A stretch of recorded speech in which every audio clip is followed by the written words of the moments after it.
कहानी एक जंगल से शुरू होती है। वहाँ एक लड़की है जिसका नाम जी है। जी एक गुफा में रहती है और हर सुबह जंगल में घूमने जाती है। उसने अपना पूरा बचपन इसी जंगल में बिताया है, इसलिए वह यहाँ की हर चीज को जानती है। एक दिन जब जी जंगल में घूम रही थी, उसे एक प्लेन की आवाज सुनाई देती है। वह प्लेन बॉब नाम के एक पायलट का था। अचानक प्लेन में कुछ खराबी आ जाती है और बॉब उसे संभाल नहीं पाता।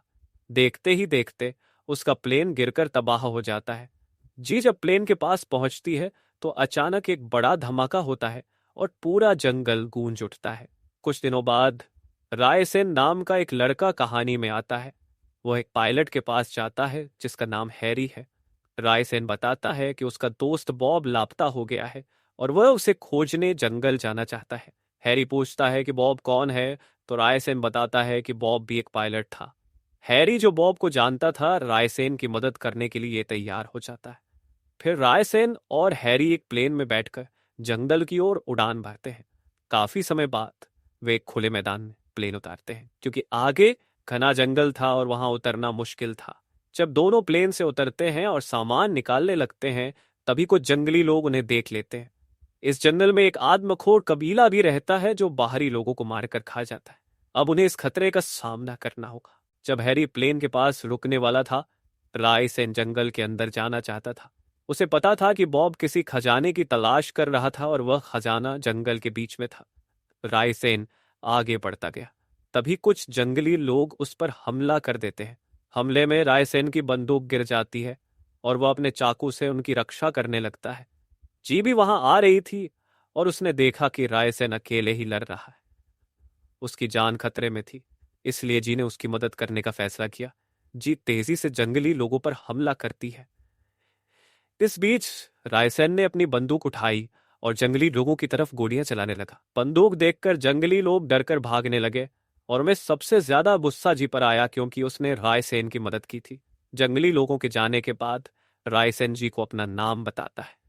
जी को थोड़ी बहुत शहरी भाषा आती थी, इसलिए वह मुश्किल से अपना नाम बता पाती है। रायसेन को देखकर जी को प्यास लगती है और वह रायसेन के लाइटर को देखकर हैरान होती है।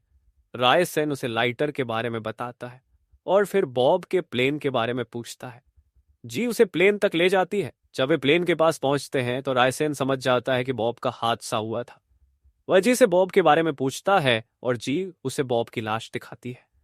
बॉब की लाश पूरी तरह सड़ चुकी थी और उसकी मौत से रायसेन बहुत दुखी हो जाता है। कुछ समय बाद वह वापस हैरी के पास लौटता है और बताता है कि उसे जंगल में एक लड़की मिली थी जिसने उसे प्लेन तक पहुंचाया। हैरी चाहता था कि रायसेन उस लड़की को अपने साथ लाए और फिर उसकी गुफा में धमाका करे, लेकिन रायसेन उसकी बातों पर ध्यान नहीं देता। इस बीच दोनों के बीच अच्छी दोस्ती हो जाती है। कुछ दिनों बाद हैरी और रायसेन एक अमीर आदमी विल्सन के पास गए। बॉब विल्सन के लिए काम करता था, इसलिए रायसेन उसे बॉब की मौत की खबर देने आया। रायसेन ने बताया कि उसे जंगल में जी नाम की एक लड़की मिली थी जिसने उसे बॉब का प्लेन दिखाया था। जी का नाम सुनते ही विल्सन हैरान हो गया।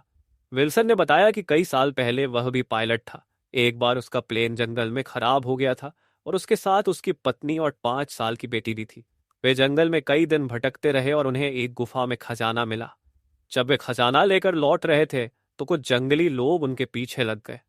उन लोगों ने उसकी पत्नी को मार दिया और वह अपनी बेटी को बचाने की कोशिश कर रहा था, लेकिन भागते भागते वह उससे अलग हो गई। उसने अपनी बेटी को ढूंढने की बहुत कोशिश की, लेकिन वह नहीं मिली। विल्सन ने रायसन को खजाने का नक्शा दिया और कहा कि वह जी के साथ खजाना लाए। वह इस खजाने से गरीब लोगों की मदद करना चाहता था। कुछ समय बाद विल्सन का छोटा भाई जीवो वहां आया। विल्सन ने उसे सब बता दिया कि रायसेन जी के साथ खजाना लाएगा। जीवो ने कहा कि यह गलत है, क्योंकि वे लोग खजाना लेकर भाग सकते हैं, इसलिए वह भी खजाने तक पहुंचना चाहता था ताकि उसे सुरक्षित ला सके। जीवो की बात सुनकर विल्सन उसकी बात मान लेता है और उसे भी खजाने का दूसरा नक्शा दे देता है। अगले दिन जीवो अपनी टीम के साथ जंगल में पहुंच गया। उसकी टीम में एक लड़का था जिसका नाम जॉन था और एक लड़की जिसका नाम बीना था। जीवो ने रायसेन और हैरी पर भरोसा किया, इसलिए वो उन्हें अपने साथ ले आया। दूसरी तरफ जंगली लोगों को जी की गुफा का पता चल गया था। वे उसकी गुफा में आग फेंक रहे थे, क्योंकि जी ने रायसेन की मदद की थी और अब जंगली लोग उससे नाराज थे। वे जी को कई दिनों से ढूंढ रहे थे। वे जी को जानते थे, लेकिन उन्हें उसकी गुफा का पता नहीं था। जंगली लोग अपनी भाषा बोलते थे, जबकि जी थोड़ी बहुत शहरी भाषा जानती थी, इसलिए वह कभी उनके साथ ज्यादा नहीं घुली मिली। जल्दी ही जंगली लोग जी को पकड़कर एक पिंजरे में बंद कर देते हैं और अपने कबीले की ओर बढ़ने लगते हैं। जब वे अपने कबीले में पहुंचते हैं तो जी का पिंजरा हवा में लटका देते हैं और उसके नीचे आग लगा देते हैं। फिर वे नाचने लगते हैं। इस बीच रायसेन और हैरी भी कबीले के पास पहुंच जाते हैं और देखते हैं कि जी की जान खतरे में है। इससे पहले कि जी जल जाए, रायसेन और हैरी छिपकर जंगली लोगों पर गोलियां चलाने लगते हैं। गोलियां देखकर जंगली लोग डर जाते हैं और भाग जाते हैं। रायसेन जल्दी जल्दी जी को पिंजरे से बाहर निकालता है और हैरी भी उनके साथ होता है। तीनों कबीले से दूर भाग जाते हैं। जब वे सुरक्षित हो जाते हैं तो हैरी जी को अपना नाम बताता है। रायसेन जी से काली पहाड़ी के बारे में पूछता है।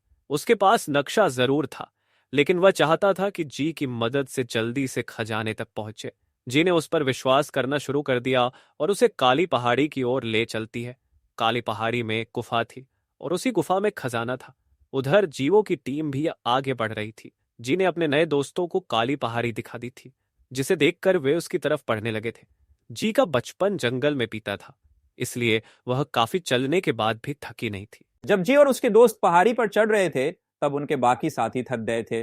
दूसरी तरफ जीवों की टीम भी पहाड़ी के दूसरी ओर पहुंच गई थी। जल्दी ही जी की टीम उस गुफा में पहुंच गई जहां खजाना था। यह गुफा बहुत बड़ी थी और नक्शे में सिर्फ गुफा का ही जिक्र था, इसलिए अब तीनों खजाना ढूंढने लगे। काफी कोशिशों के बाद जब उन्हें खजाना दिखता है तो वे बहुत खुश हो जाते हैं, लेकिन खजाने पर एक सांप बैठा था।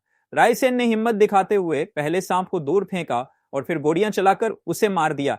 सांप को मारने के बाद वह एक बॉक्स खोलता है।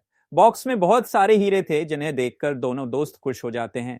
रायसेन जी से कहता है कि वह बाहर जाए ताकि वह उनकी मदद कर सके। जैसे ही जी बाहर निकलती है, वीना उसे दूर से देख लेती है और अपने दोस्तों को बुलाती है। वीना एक लकड़ी उठाकर जी पर हमला करने लगती है। जी बचने की कोशिश करती है और देखते ही देखते दोनों में लड़ाई शुरू हो जाती है। इस बीच जीवो और जॉन भी वहां पहुंच जाते हैं। जॉन ने आते ही जी को पीछे से पकड़ लिया। जीवो उससे खजाने के बारे में पूछता है, लेकिन जी कुछ नहीं बताती। वीना जीवो को बताती है कि जी कहां से निकली थी, जिसके बाद जीवो उसी दिशा में बढ़ने लगता है। उधर हैरी और रायसेन एक बॉक्स लेकर बाहर आ जाते हैं और उसे रखकर फिर से गुफा के अंदर दूसरे बॉक्स को लेने चले जाते हैं। जल्दी ही जीवो की टीम भी बाहर रखे बॉक्स के पास पहुंच जाती है और उसे देखकर खुश हो जाती है। लेकिन जीवो अभी सिर्फ एक बॉक्स ही ले जाना चाहता था, इसलिए जीवो जी को छोड़ देता है और वह जल्दी जल्दी रायसेन के पास आ जाती है। फिर जी गुफा के दरवाजे पर धमाका करने का इंतजाम करती है ताकि जी की टीम अंदर ही फंस जाए। जैसे ही धमाका होता है, जी की टीम अंदर फंस जाती है। बाहर जब जी वो खजाना उठाने लगता है, दोबारा जब जी वो खजाना उठाने लगता है, जॉन उस पर हमला कर देता है। जॉन के मन में लालच आ गया था, इसलिए उसने जीवो को धोखा दिया। जब जॉन खजाना लेकर जाने लगता है तो जीवो उठकर उसे अपनी बंदूक से मार देता। इस बीच जी की टीम मदद लेकर गुफा से बाहर आ गई थी। उधर जीवो और जॉन खजाना लेकर नाव में जा रहे थे, लेकिन उनके पीछे जंगली लोग लग जाते हैं। भागते भागते वे एक झरने में गिरकर मर जाते हैं। जीवो अपने भाई को धोखा देकर खजाना पाना चाहता था, लेकिन जी को उसकी कोई परवाह नहीं थी। कुछ दिनों बाद रायसेन जी को लेकर विल्सन के पास पहुंचता है, लेकिन जी को शहर का माहौल पसंद नहीं आता, इसलिए वह वापस जंगल में लौट जाती है। खजाना आज भी जंगल में कहीं पड़ा था। इसी के साथ कहानी यहीं खत्म होती है। अगर आपको हमारा वीडियो पसंद आया हो तो लाइक करना ना भूलें, अपने दोस्तों के साथ शेयर करें और हमारे चैनल को सब्सक्राइब करें ताकि आप हमारे नए वीडियो सबसे पहले देख सकें। नीचे कमेंट में हमें बताएं कि आपको यह वीडियो कैसा लगा। धन्यवाद और मिलते हैं अगले वीडियो में।